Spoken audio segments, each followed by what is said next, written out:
Fala, torcedor. Aqui é o 12º jogador e chegamos para o resumão das oitavas de finais da Copa do Mundo de 2026.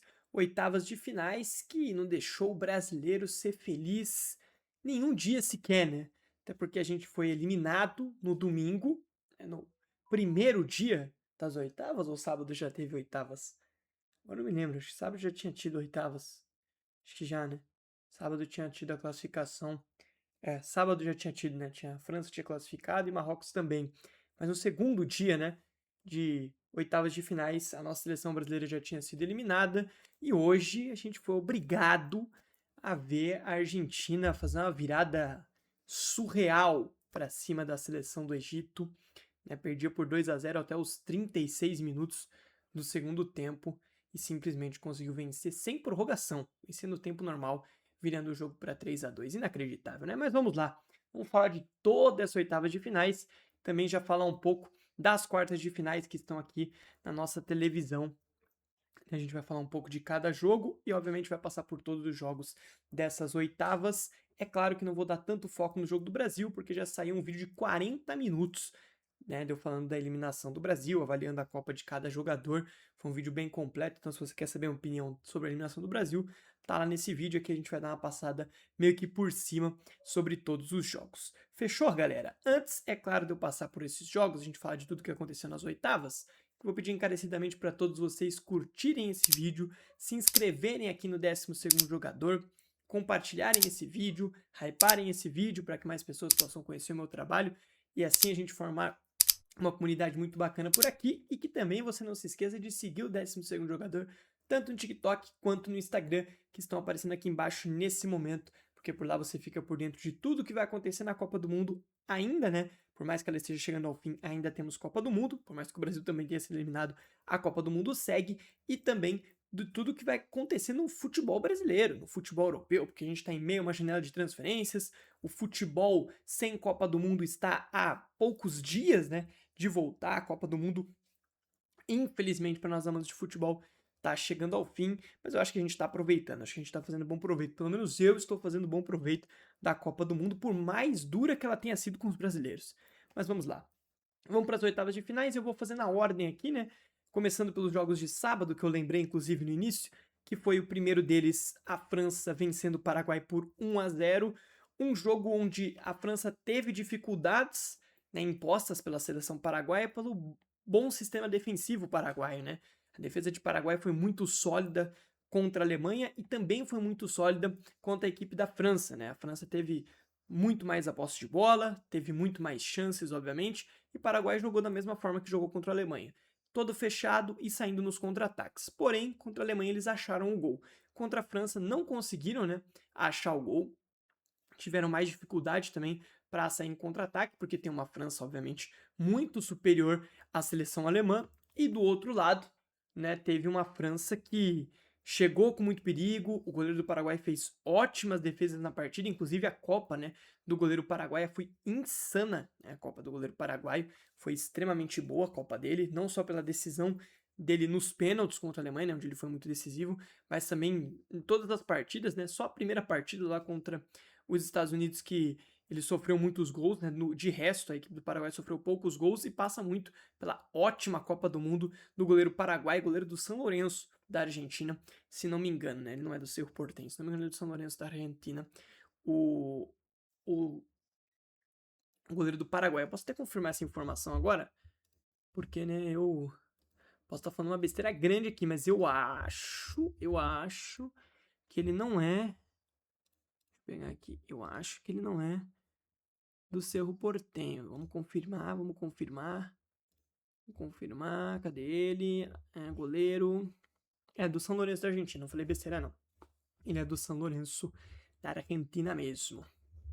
Né? Então fez uma Copa muito boa, mas aí, né, num lance individual absurdo do Dué, o zagueiro da equipe paraguaia acabou cometendo um pênalti, o Mbappé foi para a cobrança, cravou, fez 1-0, e a partir daí, né, o Paraguai tentou até sair, tentou escapar mais um pouco, mas não conseguia, né, porque o domínio da França foi muito, mas muito grande. Inclusive, se eu analisar aqui as estatísticas, né, pegar as estatísticas do jogo aqui. A França, cara, teve 15 finalizações no jogo, né? E o goleiro do Paraguai fez 4 defesas na partida. Foram 4 ótimas defesas, né?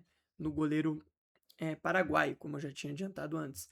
E também a França teve 76% de posse de bola e 24% do Paraguai. É aquela coisa, né? A gente já imaginava que o Paraguai ia se fechar, dificultou sim a vida da França, mas ali numa jogada individual, né, dessa altíssima qualidade francesa, né, que tem Doué, tem Olise, tem Mbappé, tem Dembélé.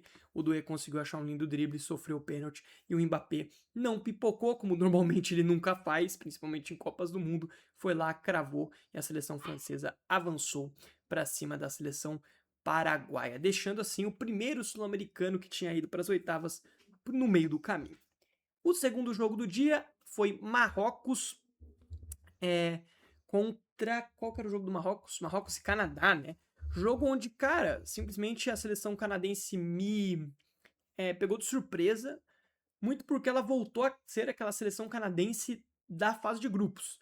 Né? Eu tinha dito aqui no resumão dos 16 avos, quer dizer, que Canadá tinha me surpreendido negativamente por ter parado de ser aquela equipe que marcava pressão, por ter parado de ser uma equipe incisiva e por ter feito um jogo muito ruim contra a equipe da África do Sul. Porém, contra o Marrocos, a equipe de Canadá, eu acho que até surpreendeu os marroquinos, porque no começo do jogo pressionou alto, teve chance para fazer o jogo e abrir o placar, e depois, né, não conseguiu fazer mais isso porque a seleção de Marrocos se recuperou na partida e recuperou o domínio do jogo. Mas os primeiros 15 minutos foram de uma seleção canadense pressionando, dificultando a saída de bola de Marrocos, roubando essa bola na parte de ataque do gramado e indo para cima da seleção marroquina. No final das contas, né, Marrocos, como eu disse, retomou o domínio da partida e então fez ali um segundo tempo, principalmente, muito superior da equipe canadense, conseguindo fazer um 3-0, né, com sobras aí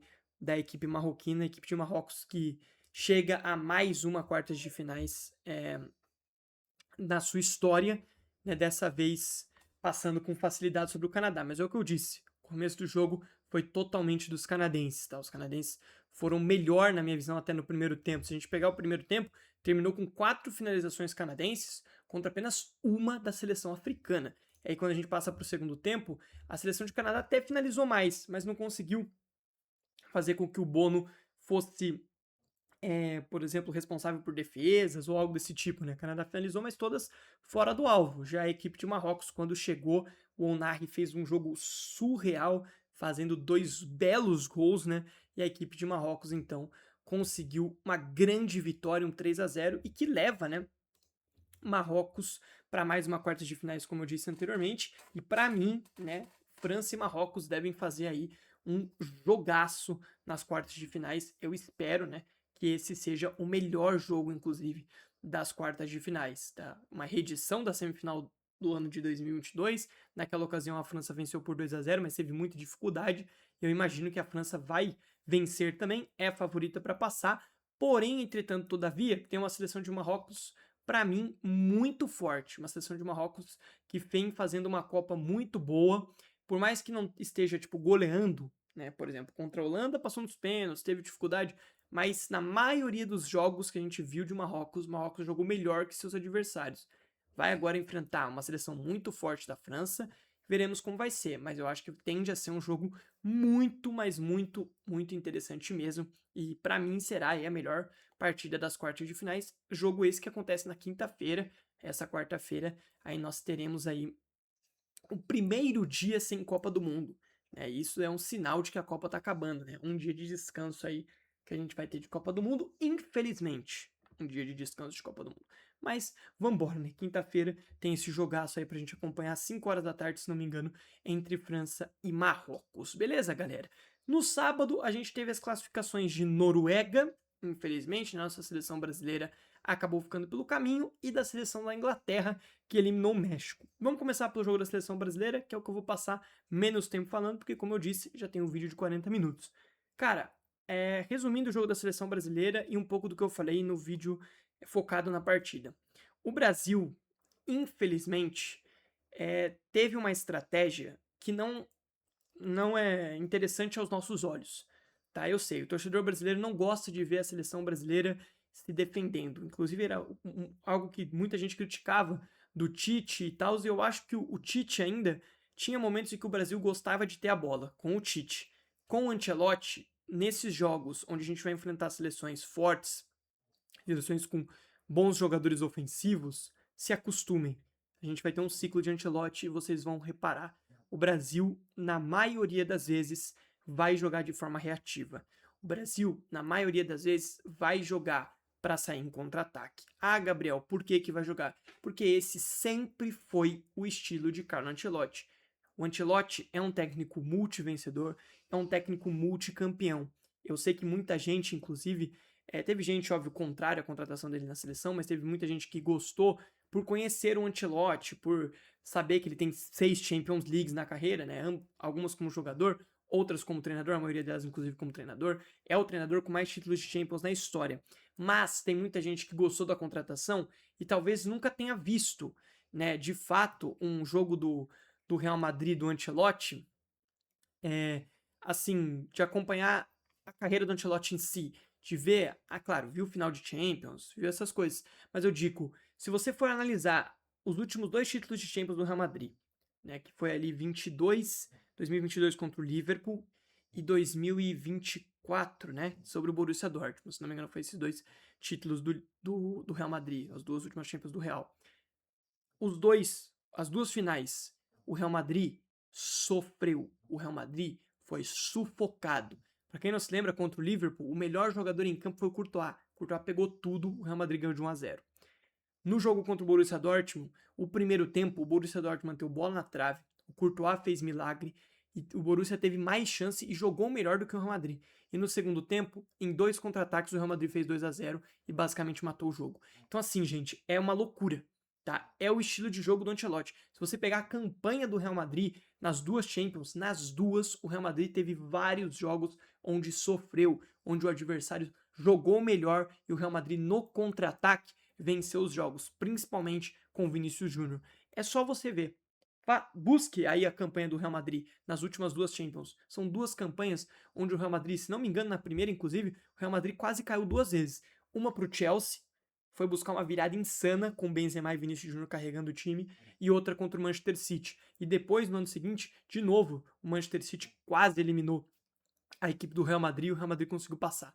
Então, assim, é esse o estilo de jogo do Ancelotti. Sempre foi. Os times do Ancelotti nunca jogaram bonito. Sempre foi um jogo de transição rápida.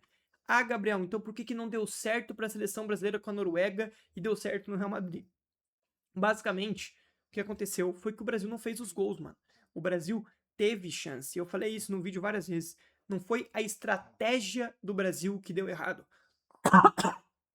Perdão. Foram os gols perdidos, mano. O Brasil criou chances claras, muito mais chances claras, ao meu ver, do que a seleção da Noruega. Por exemplo, eu vou até pegar aqui as estatísticas para ver se eu consigo se confirmam, mas na minha visão foi. Tá. Aqui, ó. O Brasil teve 5 grandes chances. A Noruega teve 3 grandes chances, rapaziada. Então o Brasil criou mais chances claras do que a seleção da Noruega. Então, o que aconteceu? Foi as próprias pernas. Aquele sempre ditado que eu uso aqui, o time da seleção brasileira tropeçou nas próprias pernas, mano. A gente não está nas quartas de finais porque perdemos as chances criadas. E quando você joga nesse estilo de transição e dá a bola para o adversário, além de se defender muito bem, você tem que atacar. E quando você atacar, você vai fazer o gol. Porque se você não fazer o gol, você não vai criar chance. É isso. As chances, elas aparecem de forma esporádica. Contra a Noruega, a gente teve até mais chances do que o esperado. Tá? Da forma que o Brasil jogou, era pra ter menos que 5 chances claras, mas teve 5 chances, mano. Então é o que eu tô dizendo. Eu acho que a estratégia do Brasil deu certo. O problema foi que a gente perdeu muito gol. A gente tá falando de gol do Vinícius Júnior, que o goleiro fez uma excelente defesa, o pênalti perdido do Bruno Guimarães, que é uma chance que não pode desperdiçar em Copas do Mundo, a chance que o Endrick perdeu, que não pode perder numa Copa do Mundo. Cara, essas chances, a Copa do Mundo, ela cobra, tá? Um erro mínimo em Copa do Mundo te elimina. Não foi assim em 2022? O Brasil jogou muito melhor que a Croácia o jogo inteiro. O Neymar fez um golaço, errou nos últimos 4 minutos, tomamos gols dos caras, foram eliminados nos pênaltis, mano. E essa é a Copa do Mundo. A Copa do Mundo, ela cobra erros, ela cobra se você não tá focado 100% no jogo, se você dorme um segundo, você tá nas cordas. E infelizmente, a seleção brasileira perdeu muito gol, e quando o Haaland conseguiu ter espaço, o Haaland fez 2 gols e nos eliminou, mano. E foi isso a eliminação da seleção brasileira, tá? Dei uma resumida básica do que foi o vídeo de 40 minutos. Caso você queira acompanhar e saber mais da minha opinião, vai lá até o nosso vídeo que já tá postado aí no canal para ficar por dentro de tudo. E infelizmente a gente tem que ver agora essa foto sem a seleção brasileira, que mais uma vez decepciona a gente em Copas, infelizmente. E pro lado da Noruega, cara, foi um jogo pragmático. A Noruega teve a bola e o que a Noruega queria aconteceu, que era encontrar o Haaland dentro da área. Às vezes que encontrou, o Haaland conseguiu matar o jogo. É isso, o jogo da Noruega é esse. É marcar o Odegaard e dificultar que essa bola do Odegaard ou dos outros jogadores chegue no Haaland. O Brasil, até o momento que ele conseguiu, né, segurar essa bola de chegar no Haaland, tava tudo bem. A hora que chegou, o cara fez 2 gols, porque isso é Haaland. É um cara que, se a bola chegar, muito, mas muito dificilmente ele vai perder o gol. Esse cara é um ET, um extraterrestre no quesito fazer gols. A bola vai chegar, ele vai fazer o gol. Isso é Erling Braut Haaland. Não tem outra coisa. E quando chegou, ele cravou. É basicamente isso. Quando chegou pro lado do Brasil, a gente perdeu. E aí, tamo eliminado, tamo fora. E eu preciso citar aqui também que, pra mim, o Ancelotti tem muita culpa na nossa eliminação pelas trocas que ele fez no time. Porque ele abriu o time do Brasil. E quando você tá jogando em transição, quando você tá jogando só se defendendo, você tem que priorizar aqueles jogadores que estão voltando a marcar. Aqueles jogadores que estão puxando o contra-ataque. Ele tirou os 2 principais jogadores do time, na minha visão, que era o Ryan, nesse quesito de dobrar a marcação e ajudar o Danilo na hora de voltar, na hora de recompor, e o Martinelli, que era o cara que estava puxando os contra-ataques. Não era o Vinícius Júnior, não foi o Endrick, não foi o Neymar. Quem estava puxando os contra-ataques era o Martinelli. Então o Ancelotti ele tem muita culpa no cartório pelas mudanças que ele fez e não pela estratégia que ele montou, que pra mim só não deu certo porque a gente perdeu muito gol. Beleza, rapaziada? Então é isso. A Noruega tá na próxima fase. O jogo da sequência foi Inglaterra 3, México 2. Pra mim, um jogaço, o melhor jogo dessas oitavas de finais, no quesito, assim, bola jogada. Eu acho que a história do jogo da Argentina, ela vai se tornar maior pela virada insana que foi. Mas Inglaterra e México, mano, que jogo absurdo, tá? Infelizmente, a equipe do México não se classificou. Queria muito que o México se classificasse, porque fez uma Copa, mano, incrível. Acho que a seleção mexicana se colocou num patamar muito bacana nessa Copa do Mundo. Ninguém esperava que o México ia jogar uma Copa tão interessante. Eu sei que pegou um caminho fácil, o grupo que eles estavam era muito fácil. Depois eles pegaram o Equador, que chegou a trancos e barrancos nos mata-matas da Copa. E a hora que pegaram na Inglaterra, acabaram esbarrando. Mas a realidade é que o México, mano, jogou muita bola, velho. Principalmente nesse jogo contra a Inglaterra. Se o futebol fosse justo, o México não merecia ser eliminado. O México foi superior à equipe inglesa, tá? Mas é aquela coisa. A hora que a bola chegou no pé dos protagonistas ingleses, eles não desperdiçaram. Isso aconteceu 2 vezes no pé do Bellingham. Né? O México estava todo em cima da Inglaterra, estava colocando a Inglaterra nas cordas, estava dificultando a saída de bola, estava pressionando alto. O México estava fazendo a mesma coisa que fez contra o Equador, pressionando alto, dificultando a saída de bola. A hora que a Inglaterra escapuliu com o Saka e conseguiu fazer uma jogada individual, quem apareceu no meio da área? O Bellingham para fazer 1-0.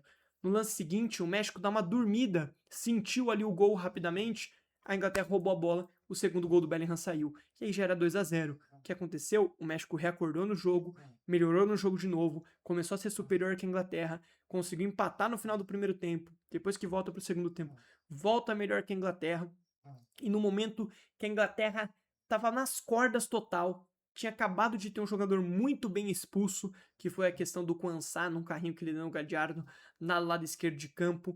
Eles arranjam um pênalti, cara, assim, a bola sobra pro Gordon dentro da área, o goleiro do México sai totalmente desesperado, faz o pênalti, o Harry Kane vai lá, bate, converte o pênalti, bate muito bem, inclusive o pênalti, o goleiro do México vai muito bem, mesmo assim não consegue pegar.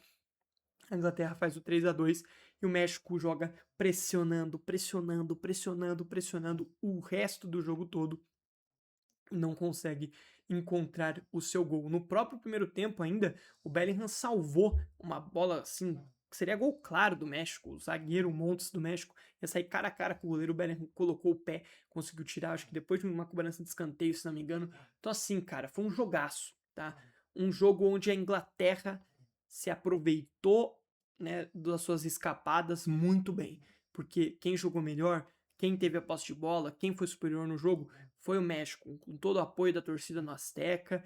E assim, cara, é o que eu disse no início da análise. Para mim, o México sai dessa Copa muito maior do que entrou. O México fez uma Copa extremamente interessante e uma Copa que mostra, né, que a seleção mexicana tem sim qualidade para fazer Copas interessantes, tem como avançar e ir mais longe nas próximas Copas, quem sabe, porque é uma seleção que mostrou ser muito, mas muito forte. A gente não sabe se é por estar no Azteca, a gente nunca vai saber se o México se tornou essa seleção tão forte por estar jogando dentro de casa. Só na próxima Copa que a gente pode saber isso, mas a realidade é que a Copa de 2026 para a seleção mexicana, ela foi um absurdo. E para a Inglaterra foi mais uma vez um jogo complicadíssimo, mais um jogo que na minha visão a Inglaterra não fez uma boa partida.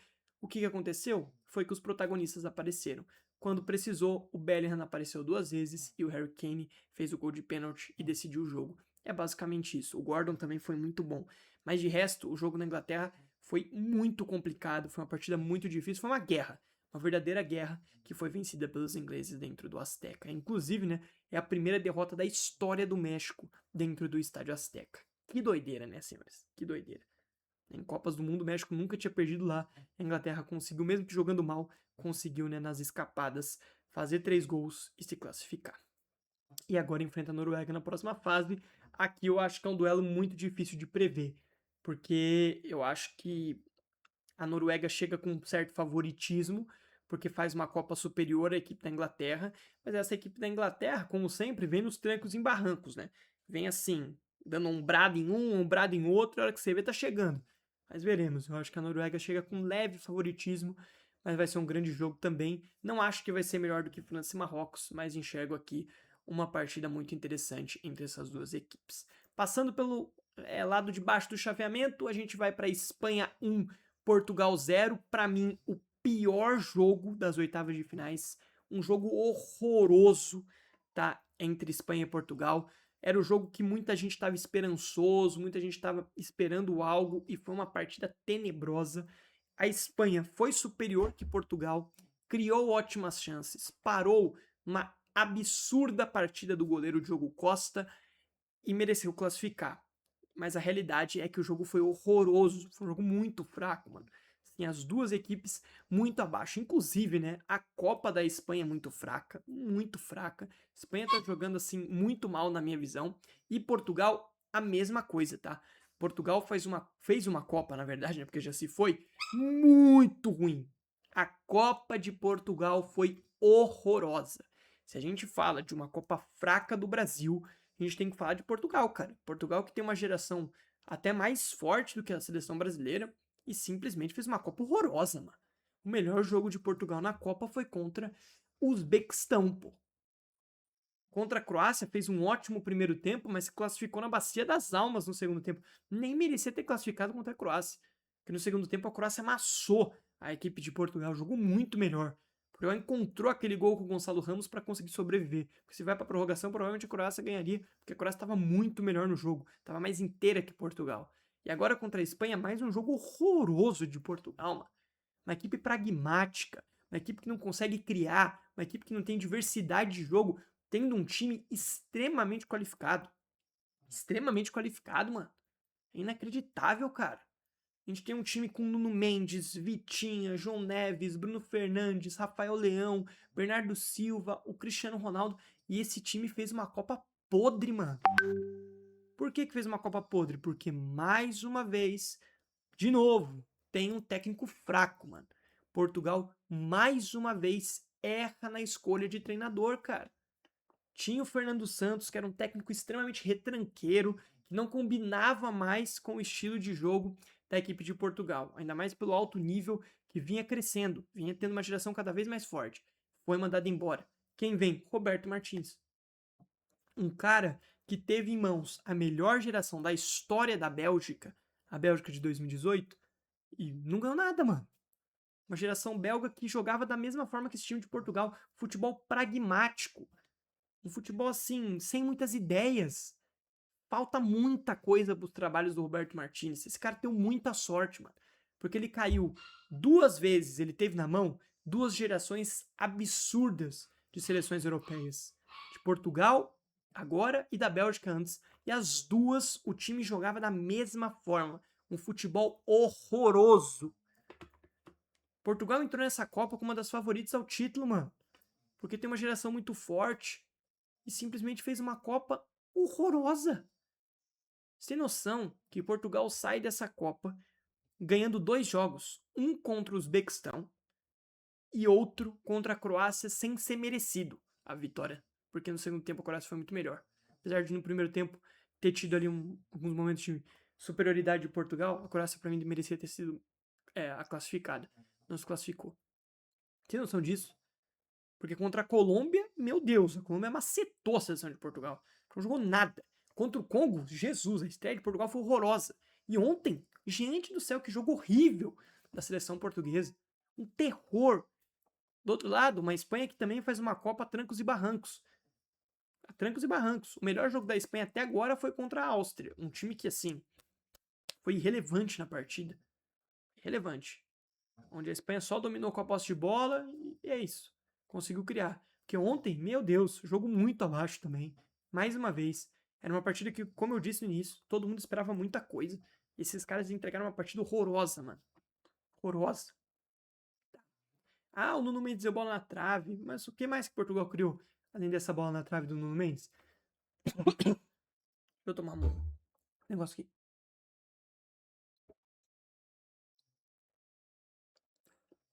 A boca tá seca. Ui, vamos lá. Então, assim, o que Portugal criou? Além dessa bola na trave do Nuno Mendes? Nada, mano. Teve outro chute lá do Cristiano Ronaldo sem ângulo que o Nai Simon defendeu. E de resto, as melhores chances foram da Espanha. O Oyarzabal perdeu um gol cara a cara com o goleiro no primeiro tempo. O Diogo Costa no primeiro tempo fez uma defesa atrás da outra. Teve um lance lá que ele fez 2 milagres. 2 milagres. Segundo chute do Baena, de mão trocada. Que defesa absurda, mano. Talvez a defesa da Copa até aqui. Uma defesaça, mano. Acho que briga com aquela do Nilan contra o Brasil. Né, a cobertura lá. Aquele ficou achado que o Brasil ia achando contra a Noruega e o Nilan fez um milagre. Mas assim, cara, que loucura, bicho. Que loucura que foi essa Copa de Portugal, mano. Que loucura. E a Espanha precisa melhorar muito se quiser passar dessa França. Eu acho que vai ser favorita contra a Bélgica, apesar da Bélgica ter feito um jogaço contra os Estados Unidos, a gente já vai falar disso. Né, uma partidaça da Bélgica contra os Estados Unidos, a melhor partida da Bélgica na Copa. Mas assim, cara, precisa jogar mais bola. Esse time da Espanha é um time que sofre pouco, porque normalmente ele tem a posse de bola, ele consegue dominar seus adversários por ter esse meio campo extremamente técnico, né, com Rodri, Pedri, Dani Olmo e tal. É um time que controla seus adversários com a posse de bola, não sofre, não sofre. Essa é a realidade. A seleção da Espanha ela não sofre. Na Copa toda ela não sofreu. Na Copa toda ela não sofreu. O jogo que ela mais sofreu foi contra o Uruguai, porque o Uruguai foi na raça completa. Mas assim, nada absurdo. Nossa, o Nai Simon precisou fazer milagre. Não. A Espanha não sofreu na Copa até então. Porque todas as seleções que a enfrentaram foram dominadas pela posse de bola espanhola. Tá? Então agora, veremos o que vai fazer a Espanha. Precisa jogar mais bola. Tá? Precisa jogar muito mais bola. Muito mais bola. O Yamal precisa entrar mais no jogo. A Copa do Yamal, tudo bem que ele é muito novo e tal, você pode estar sentindo o torneio, mas é muito ruim a Copa do Yamal. Então, assim, cara, essa Espanha já mostrou muito mais futebol em outros momentos do ciclo. Vamos ver o que vai ser agora contra a Bélgica. Como eu disse, acho eles favoritos, mas tem que jogar mais bola. Do outro lado, vem a Bélgica, como eu já disse, que amassou os Estados Unidos, né? 4 para a Bélgica, 1 para os Estados Unidos. Como eu disse também, a melhor partida da Bélgica na Copa. A melhor partida da Bélgica na Copa. Os Estados Unidos ontem fez um jogo muito ruim, jogo dos Estados Unidos. A Bélgica, sim, anulou completamente o Pulisic e o Balogun e acabou com os Estados Unidos. Acabou com os Estados Unidos. Eles meu Deus, Gabriel. Anularam os 2 principais jogadores dos Estados Unidos e acabou. Mataram o jogo da seleção. O Pulisic não tinha espaço, meu amigo. A partir daí, os Estados Unidos não criava nada. E quando a Bélgica espetou, fizeram 4 gols, mano. Fizeram 4 gols, velho. Tá? Os Estados Unidos achou o seu gol numa falta do Tillman que desvia na barreira e mata o Courtois. Porque assim, os Estados Unidos não criou nada ontem. Nada. Tá? E merecido. Merecido a eliminação dos Estados Unidos. Pela palhaçada que foi a FIFA liberar o Balogun pra jogar o jogo. Uma palhaçada que foi a FIFA ter liberado o Balogun. Inacreditável a FIFA ter feito o que fez. Então, merecidamente, cara, eu não gosto da Bélgica. Tá? Acho que a Bélgica não merecia nem tá aí porque o Senegal amassou os caras foram buscar uma virada, inclusive a Bélgica renasceu na Copa, né? É uma fênix essa equipe da Bélgica, né? Inclusive a Espanha tem que tomar cuidado, porque essa Bélgica do jeito que tá, né? Esse time que tá meio, tamo aqui, tá ligado? Um time que, não caímos nas oitavas por um milagre, vamos seguindo, vamos lá, sabe? Parece que a pressão que tinha sobre essa Bélgica, ela desapareceu, sabe? De jogar mais bola, depois da virada contra o Senegal, parece que ela desapareceu. Essa Bélgica jogou leve ontem, sem Lukaku e sem De Bruyne, amassou os Estados Unidos, passou por cima, pegou um rolo compressor, por cima da equipe dos Estados Unidos, varreu os Estados Unidos, que pra mim de forma merecida. Como eu disse, não torço pra Bélgica, não gosto da Bélgica, tenho raiva até hoje de 2018, mas ontem eu torci pra Bélgica, só pela palhaçada do senhor Infantino de ter liberado o Balogun pro jogo. Inacreditável. O jogador ser expulso e poder jogar o jogo seguinte. Coisa que mancharia a Copa do Mundo. Se os Estados Unidos passam ontem com o gol do Balogun, seria uma das maiores vergonhas protagonizadas pela FIFA na história das Copas do Mundo, se não a maior. Seria inacreditável se os Estados Unidos passam ontem com o gol do Balogun. Que bom que os deuses do futebol e a grandiosa partida da Bélgica não permitiram que isso acontecesse, porque seria trágico, seria uma tragédia para as Copas os Estados Unidos passarem ontem com o gol do Balogun. E aí, como eu disse, a Espanha para mim é a favorita, mas essa Bélgica vai dar um trabalhinho, principalmente se jogar como jogou os últimos jogos. E aí, galera, tocando alarme aqui. Pronto, perdão, viu? Então é isso, né? Vamos lá. Para fechar, então, o dia de hoje, dia que acabou de terminar, né? Tô gravando esse vídeo logo depois da eliminação da Colômbia, trágica eliminação da Colômbia para a Suíça, e vou deixar o jogo da Argentina por último. Vou falar primeiro, então, desse jogo entre Suíça e Colômbia, que foi um jogo muito estudado, um jogo onde as duas equipes tiveram oportunidades. A Suíça claramente sentiu muita falta do Manzambi, que é o craque dessa seleção suíça com apenas 19 anos, né?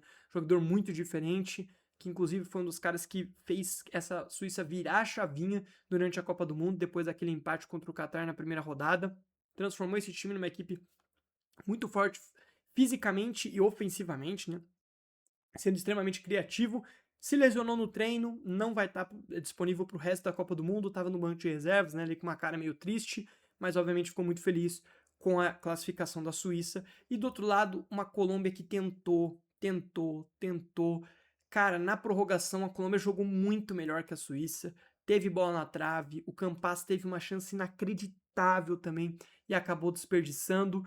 E aí, quando chegou nos pênaltis da loteria, a equipe da Colômbia acabou desperdiçando primeiro com Davinson Sanches, que chutou no travessão, né? Depois com o Cucho Hernandes numa defesaça do Kobel, tá? O Kobel fez um milagre ali no pênalti para defender, e aí a Suíça fechou a cobrança de pênaltis com o Vargas e conseguiu se classificar. Essa Suíça que se reinventou, como eu disse, dentro da Copa do Mundo, se recriou dentro do torneio, começou a ir melhor, mas também não é nada demais, tá? E uma Colômbia que, infelizmente, tinha uma geração muito forte, para mim, era a favorita contra essa Suíça e vai acabar ficando pelo meio do caminho por desperdiçar muita chance. Essa que é a verdade. Já tinha sido assim contra a Gana, Colômbia jogando muito melhor e não aproveitando suas chances. E hoje, novamente, eu acho que jogou melhor que a Suíça, porém não aproveitou. A Copa do Luiz Dias é muito fraca, ele vem de uma temporada absurda pelo Bayern de Munique, a gente esperava muito do Luiz Dias, fez uma Copa extremamente fraca. Hoje eu acho que faltou um pouco do Munhoz atacando pelo lado direito, não sei se era preocupação com o Indói, o que foi, que ele ficou um pouquinho mais defensivo e aí não teve tanta participação ofensiva. Eu acho que o Campas entrou muito bem no segundo tempo, mas perdeu uma chance de ouro, como eu disse, na prorrogação. Então assim, cara, complicada essa eliminação da Colômbia, porque eu via essa Colômbia com mais chance de eliminar a Argentina do que a seleção da Suíça, tá? Eu acho que a seleção da Colômbia é uma equipe melhor do que a equipe da Suíça, principalmente se a Suíça tá sem, né, estando sem o Manzambi. Então é um pouco complicado para a seleção suíça agora. Mas já é uma campanha histórica da Suíça. A Suíça não chegava numa quarta de finais desde 1954, né? Que, se não me engano, é a melhor campanha da Suíça quando ela caiu nas semis. Então, assim, cara, é um histórico essa campanha da Suíça, mas é um time que eu não vejo eliminando essa seleção da Argentina. E pelo lado da Colômbia é uma tristeza ver essa Colômbia eliminada, porque eu acho que a Argentina e Colômbia seria um jogaço, né? E aí, com essa eliminação da Colômbia, apenas a Argentina sobreviveu dentre os sul-americanos na Copa, né? De todos que se classificaram, mais uma vez, a Argentina é a única sobrevivente. E vamos lá então falar do jogo histórico, da virada histórica da Argentina, né? Infelizmente, a nossa seleção brasileira não dá mais esse gostinho pra gente, né? E a gente tem que ver os nossos maiores rivais nesse âmbito de seleção fazerem o que fazem, né, mano? Atuais campeões de Copa do Mundo, com um extraterrestre, né, que é Lionel Messi, um cara que acabou de completar 39 anos e fez assim, um jogo histórico hoje, né, mano? Porque ele perde um pênalti no tempo normal e já tinha jogado 120 minutos contra Cabo Verde, tinha sido extremamente decisivo e agora é extremamente decisivo de novo, mano. Você vê o jogo com 40 minutos, o Messi com 39 anos dando pique na lateral do campo, mano. Então, assim, é bizarro, cara. É bizarro. É, assim, uma coisa histórica, mano. O que o Messi faz é loucura. É loucura, mano. Como eu já disse aqui em outros momentos, eu não vi o Pelé, velho.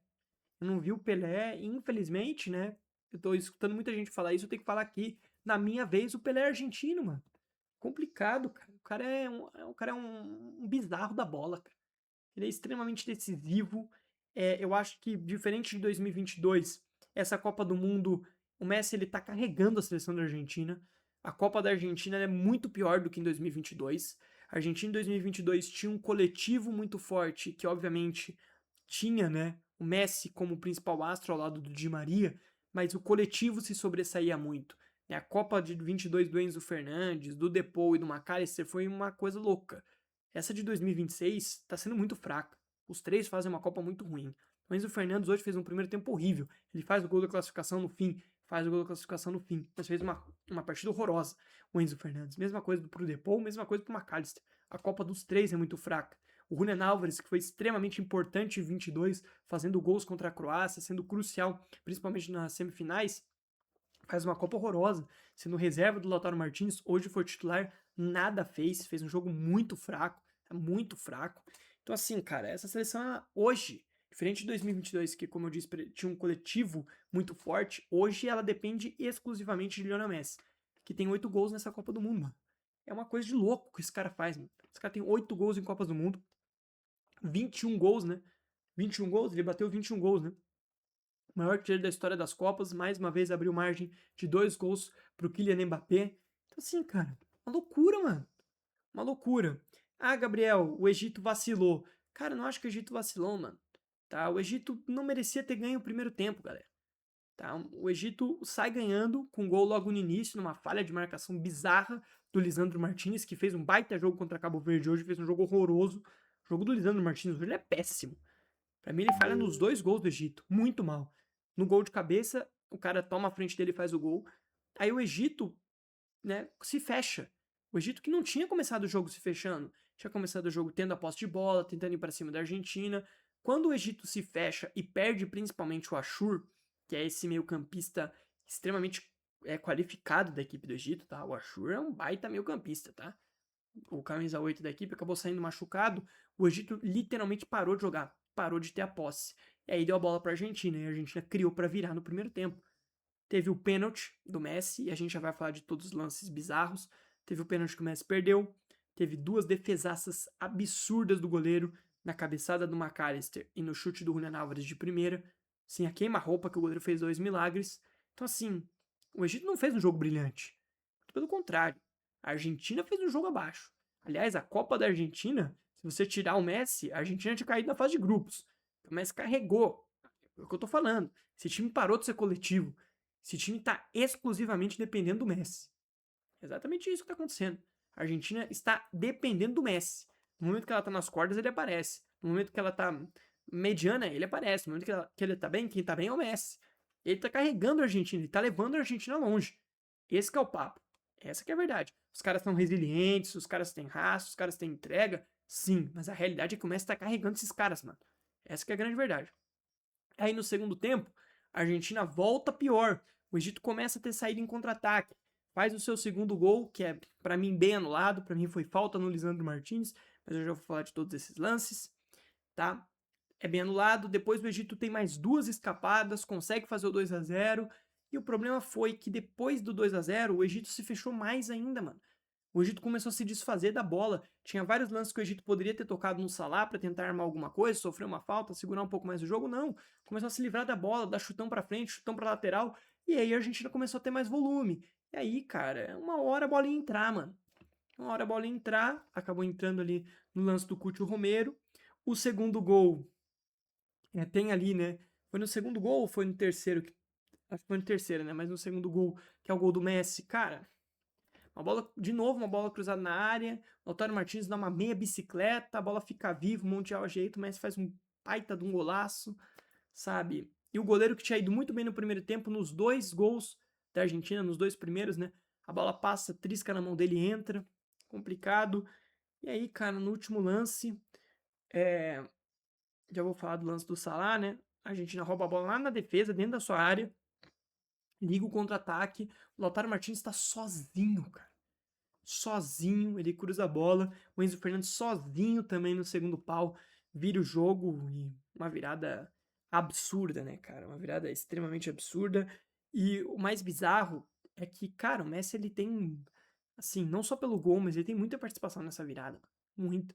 Porque em vários momentos você viu o Messi assim, cabeça no lugar, sabe? Teve um momento que o Depou tava brigando com, acho que, não sei se com o Lisandro ou com o Cucho, com alguém do time, pô, por ter errado na saída de bola e tal. E aí o Messi chegou nele e falou, calma, fez assim, sabe? Cara, o Messi, ele comanda esses caras, mano. Isso que é o papo, velho. Os caras jogam por ele, mano. Isso que é a realidade. Os caras respeitam o Messi, sabe? Se o Messi falar isso, os caras respeitam, os caras fazem, mano. E aí ele resolve. É simples, ele resolve o jogo, mano. Ele não teve espaço o jogo inteiro, sempre a dupla marcação. Os jogadores do Egito não deixavam ele dominar a bola, mano. No primeiro espaço que ele teve, ele fez o gol, velho. Isso é Messi, mano. Isso é Messi. Infelizmente, na minha vez, o Messi é argentino. Né? Quer dizer, o Pelé é argentino. Complicado demais, mano. Complicado demais. Foi. Esse jogo foi assim, um baque enorme, mano. Um baque enorme, cara. A Argentina passou dos 16 avos e das oitavas, assim, por conta dele, mano. Por conta desse cara que é um extraterrestre. E do lado do Egito é o que eu disse. Faltou o Egito se aproveitar melhor das escapadas. Sabe, no momento que o Egito se aproveitou, conseguiu fazer os 2 gols. O primeiro que foi anulado e o outro gol, né, do 2-0. Porque se aproveitou melhor das escapadas. Se aproveitou de um Salah, que tecnicamente é muito bom. E deu um passe surreal, inclusive, pro gol que foi anulado. Participou também da puxada de contra-ataque pro terceiro gol e o segundo gol, né, que foi validado. Então, assim, só que depois de 2-0, o Egito parou de se aproveitar dessas escapadas. E a Argentina cresceu no jogo, mano. Já cresceu no jogo e aí, tecnicamente, é superior. Conseguiu fazer os 3 gols e virar muito por conta que tem um extraterrestre em campo. Um cara que, se precisar dele, ele vai decidir, ele vai ser crucial para a classificação. É duro dizer isso, mas a Argentina, ela vai, mais uma vez, chegar muito forte, mano. E para mim, a Colômbia tinha mais chance de eliminar a Argentina do que a Suíça. Eu não vejo essa Suíça eliminando a Argentina. Eu acho que vai dificultar, vai trazer dificuldade para essa Argentina, mas assim, sem o Manzambi, não vejo essa Suíça eliminando a equipe da Argentina. Não vejo mesmo. Tá? Eu acho que a Argentina vai ter até mais facilidade do que teve contra Egito e Cabo Verde. Sinceramente, não vejo, tá? Vamos lá para encerrar o vídeo, que também já tá longo pra caramba. É longo pra caramba. Né? Vamos encerrar esse vídeo aqui. Falando, né, dos meus palpites, então, pra galera classificar. Na minha visão, vou ter França passando, apesar de achar que Marrocos tem bastante chance. Vou torcer muito para Marrocos, tá, se classificar. Mas eu acho que a França é favorita. Para mim, a França é favorita ao título, inclusive. Entre Bélgica e Espanha, eu acho que vai dar Espanha, né? Mas eu acho que a Espanha vai precisar jogar mais bola, como eu disse durante a análise. Entre Inglaterra e Noruega, eu vou colocar a Noruega, por achar que a Inglaterra faz uma Copa muito fraca e que o Haaland pode decidir mais uma vez. E Inglaterra e Suíça, Inglaterra não é. Argentina e Suíça, como eu disse, não vejo a Suíça eliminando a Argentina. Então eu estou imaginando aí França e Espanha, Argentina e Noruega. Tá certo, senhores? Infelizmente a nossa seleção brasileira não tá aí. Brasilzão. Mas é isso, galera. Acho que eu falei de todos os jogos. Desculpa mais uma vez pelo vídeo longo. Eu tô deixando pra fazer esses resumões pra ficar longo, mas pra ficar mais fácil, eu acho, ao meu ver, do que ficar gravando um videozinho quebrado, sei lá. Eu prefiro gravar esses vídeos mais longos. Eu sei que pra assistir, inclusive minha família reclama bastante, desses vídeos longos, mas eu gosto de gravar esses vídeos mais longos. Peço desculpa, inclusive, por esses vídeos longos, mas é dessa forma que eu tenho gostado de gravar aqui, né? E com um vídeo longo eu consigo formular aqui mais uma linha de raciocínio melhor e eu enxergo dessa forma, tá? Perdão pelo vídeo longo mais uma vez, então agradeço você que chegou até aqui, né, que viu esse vídeo inteiro. Esse vídeo tá saindo no dia que não tem Copa, para você ter tempo para assistir, né? Tá saindo na quarta-feira, mas eu só agradeço aí todo mundo que tá acompanhando aqui essa minha cobertura da Copa do Mundo. Tem sido uma cobertura muito complicada de fazer, principalmente pelo cansaço, né, pelos jogos de madrugada e tal, mas eu tenho gostado bastante. O apoio de vocês também tem sido muito incrível. Beleza, galera? Então só agradece a todos vocês. Espero que tenham gostado mais uma vez desse vídeo. Lembrando lá do começo também de se inscrever no canal, de deixar o like aqui embaixo, de compartilhar, de hypar esse conteúdo para que mais pessoas possam chegar e formar uma comunidade bacana. Que você também não se esqueça de seguir o 12º Jogador, tanto no TikTok quanto no Instagram, que estão aparecendo aqui embaixo nesse momento, para você ficar inteirado de tudo que acontece na Copa do Mundo e também no mundo do futebol. Fechou, família? A gente se vê então sexta-feira para falar, né, da classificação de Marrocos ou da classificação da França. Até a próxima. Valeu, fui e tchau!